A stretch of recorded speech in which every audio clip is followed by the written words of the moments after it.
quelle est la stratégie adoptée par l'université et la recherche scientifique? Quelle stratégie adoptée par l'université et la recherche scientifique pour contribuer au développement du secteur de la pêche, en sachant qu'aujourd'hui, un poisson sur deux consommé dans le monde est un poisson qui vient de l'aquaculture. C'est une deux questions. Merci. Okay. Enfin, l'intérêt donc de la signature de ces conventions est de répondre aux objectifs du secteur de la pêche et de la production halieutique dans le cadre de l'augmentation de la croissance de la production. Ceci donc est interprété par la signature entre le CNRDPA et le CNRSTRA dans la mise en œuvre et la mise en place de recherches appliquées dans les intrants de l'aquaculture, dans tout ce qui est aliments, tout ce qui est donc suivi de la croissance des ressources halieutiques élevées dans les bassins. Deuxième objectif aussi, donc, c'est de lever les barrières sur la bureaucratie. Donc notre secteur a besoin d'être numérisé.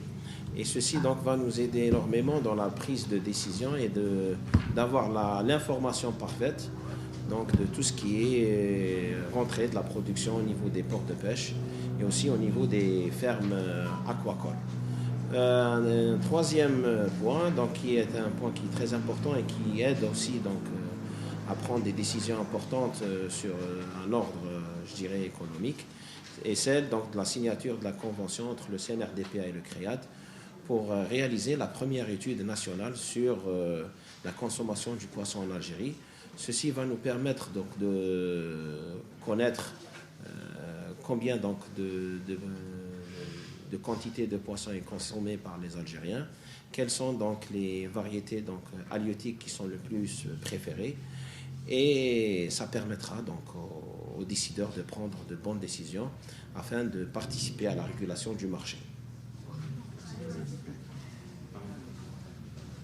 Quant au ministère de l'Enseignement supérieur, moi je pense que le rôle du ministère de l'Enseignement supérieur, c'est d'accompagner l'ensemble des secteurs économiques par rapport à sa stratégie d'ouverture sur le secteur économique.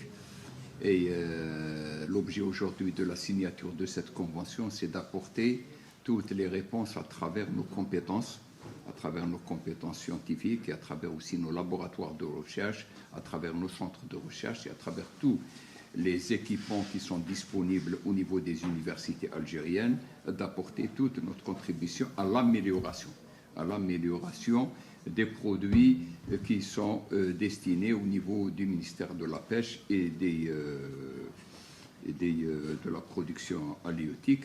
Et ce qui est important pour nous, c'est de voir cette synergie que nous sommes en train d'appeler de tous nos voeux, et de voir deux secteurs évoluer en même temps. Chacun apportera sa contribution par rapport à ses compétences. Nous apportons nos compétences dans la prise en charge de différentes préoccupations et aussi dans l'amélioration de la qualité des produits et dans l'amélioration aussi du rendement de l'ensemble des secteurs à travers la dimension aussi bien scientifique que la dimension opérationnelle.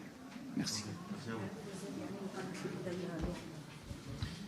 فيما يخص هذه الاتفاقية، اتفاقية إطار بين قطاع التعليم العالي والبحث العلمي وقطاع الصيد البحري والمنتجات الصيدية، هذه تدخل في استراتيجية قطاع التعليم العالي وهو الانفتاح على المحيط الاقتصادي والاجتماعي، وهذا كذلك تدخل في تعزيز ومرافقة القطاع فيما يخص الكفاءات اللي موجودة في قطاع التعليم العالي، كانت عن طريق مراكز بحث، عن طريق مخابر بحث، وعن طريق مؤسسات جامعية اللي فيها جامعات ومدارس عليا اللي تجي تساهم في تحسين خدمات قطاع الصيد البحري من كفاءات، وهذه الخدمات تدخل في إطار عملي.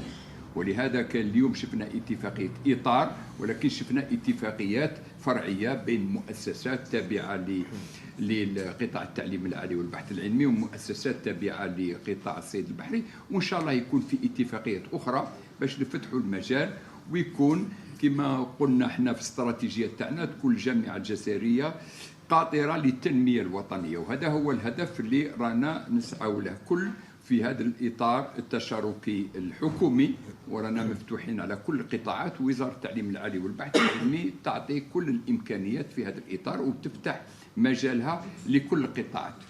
شكرا.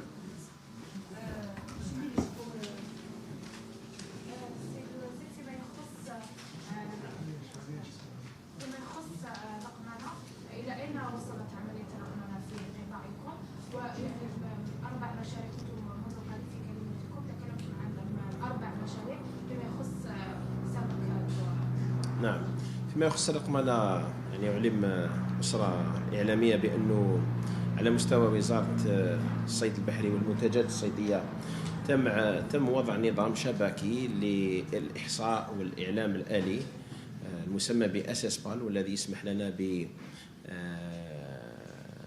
بأخذ المعلومات المناسبة للقطاع على مستوى موانئ الصيد وعلى المصالح الخارجية. وهذا ما مكننا من حساب مؤشرات الإنتاج القطاع، وكذلك مدى تطور ونمو مؤشرات القطاع.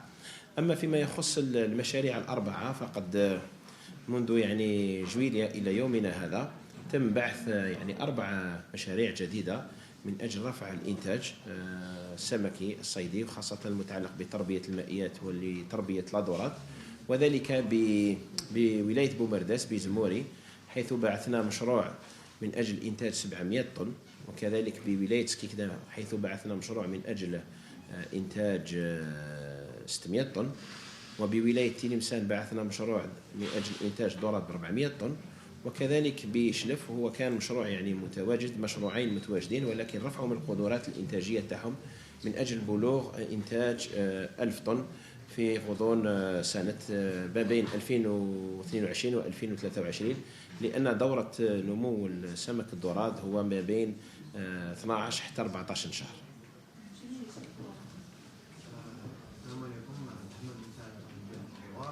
هو معلوم أنه شهر رمضان في الأبواب. مشاهدي الأفاضل، نكتفي بهذا القدر من كلمة وزيري الصيد البحري وكذا التعليم العالي والبحري.